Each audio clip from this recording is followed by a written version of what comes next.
श्रीमन्नारायण नारायण नारायण, भजमन नारायण नारायण नारायण, श्रीमन्नारायण नारायण नारायण, श्रीमन्नारायण नारायण नारायण, भजमन नारायण नारायण नारायण, भजमन नारायण नारायण। जय श्री कृष्णा। एकादशी मैया की जय। धर्मराज युधिष्ठिर बोले कि हे भगवान, आषाढ़ मास के शुक्ल पक्ष की एकादशी का क्या नाम है और उस दिन कौन से देवता की पूजा होती है तथा उसकी विधि क्या है, सो विस्तार पूर्वक कहिए। कृष्ण भगवान बोले कि राजन, एक समय नारद जी ने ब्रह्मा जी से यही प्रश्न पूछा था। तब ब्रह्मा जी बोले कि नारद, तुमने कलयुग के जीवों के उद्धार के लिए सबसे उत्तम प्रश्न किया है, क्योंकि एकादशी का व्रत सब व्रतों में श्रेष्ठ है। इसके व्रत से समस्त पाप नष्ट हो जाते हैं। इस एकादशी का नाम पद्मा है। इस व्रत करने से विष्णु भगवान प्रसन्न होते हैं। मैं एक पौराणिक कथा कहता हूँ, ध्यान पूर्वक सुनो। सूर्यवंशी मानधाता नाम का एक राजा था। वह सत्यवादी, महान, प्रतापी और चक्रवर्ती था। वह अपनी प्रजा का पुत्र की तरह पालन करता था। इसकी समस्त जनता प्रजा धन धान्य से परिपूर्ण थी और सदैव सुखपूर्वक रहती थी। उसके राज्य में कभी अकाल नहीं पड़ता था। एक समय राजा के राज्य में अकाल पड़ गया और प्रजा अन्न की कमी के कारण अत्यंत दुखी रहने लगी। राज्य में यज्ञ होना बंद हो गए। एक दिन प्रजा राजा के पास जाकर प्रार्थना करने लगी कि हे राजन, समस्त विश्व की सृष्टि का मुख्य कारण वर्षा है। इसी वर्षा के अभाव से राज्य में अकाल पड़ गया है और अकाल से प्रजा मर रही है। हे राजन, आप कोई ऐसा उपाय बतलाइए जिससे हम लोगों का दुख दूर हो।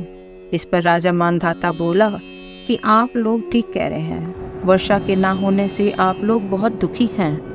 राजा के पापों के कारण ही प्रजा को दुख भोगना पड़ता है। मैं बहुत सोच विचार कर रहा हूँ, फिर भी मुझे अपना कोई दोष नहीं दिखाई दे रहा। आप लोगों के दुख को दूर करने के लिए मैं बहुत यत्न कर रहा हूँ। ऐसा कहकर राजा मानधाता भगवान की पूजा कर कुछ मुख्य व्यक्तियों को साथ लेकर वन को चल दिया। वहाँ वह ऋषियों के आश्रमों में घूमते घूमते अंत में ब्रह्मा के पुत्र अंगिरा ऋषि के आश्रम पर पहुँचा। उस स्थान पर राजा रथ से उतरा और आश्रम में आया। वहाँ मुनि अभी नित्य कर्म से निवृत्त हुए थे कि राजा ने उनके सन्मुख प्रणाम किया और मुनि ने उनको आशीर्वाद दिया। फिर राजा से बोले कि हे राजन, आप इस स्थान पर कैसे पधारे हैं, सो कहिए।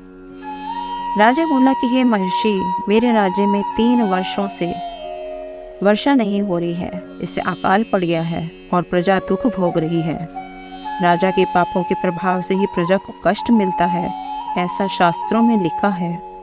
मैं धर्मानुसार राज्य करता हूँ, फिर ये अकाल कैसे पड़ गया है, इसका मुझे अभी तक पता नहीं लगा। अब मैं आपके पास इसी संदेह की निवृत्ति के लिए आया हूँ। आप कृपा कर मेरे इस संदेह को दूर कीजिए और प्रजा के कष्ट को दूर करने के लिए कोई उपाय बतलाइए। इस पर वह ऋषि बोले कि हे राजन, यह सतयुग सब युगों श्रेष्ठ है। इसमें धर्म के 4 चरण सम्मिलित हैं। इस युग में केवल ब्राह्मणों को ही तपस्या करना तथा वेद पढ़ने का अधिकार है, परंतु आपके राज्य में एक शूद्र भी तपस्या कर रहा है। इसी दोष के कारण आपके राज्य में वर्षा नहीं हो रही है। यदि आप प्रजा का भला चाहते हैं तो उस शूद्र को मार दीजिए। इस पर राजा बोला, हे मुनीश्वर, मैं उस निरपराध तपस्या करने वाले शूद्र को नहीं मार सकता। आप इस दोष से छूटने का कोई अन्य उपाय बतलाइए। तब ऋषि बोले कि हे राजन, यदि तुम ऐसा ही चाहते हो तो आषाढ़ मास के शुक्ल पक्ष की पद्मा नाम की एकादशी का विधि पूर्वक व्रत करो। इस व्रत के प्रभाव से तुम्हारे राज्य में वर्षा होगी और प्रजा सुख पाएगी, क्योंकि इस एकादशी का व्रत सिद्धियों को देने वाला है और उपद्रवों को शांत करने वाला है। मुनि के इन वचनों को सुनकर राजा अपने नगर को वापस आया और विधि पूर्वक पद्मा एकादशी व्रत किया। उस व्रत के प्रभाव से राज्य में वर्षा हुई और मनुष्यों को सुख पहुंचा। इस एकादशी को देवशयनी एकादशी भी कहते हैं। इस व्रत के करने से विष्णु भगवान प्रसन्न होते हैं, अतः मोक्ष की इच्छा करने वाले मनुष्यों को एकादशी का व्रत करना चाहिए। चातुर्मास व्रत भी इसी एकादशी के व्रत से शुरू किया जाता है। हरे कृष्णा।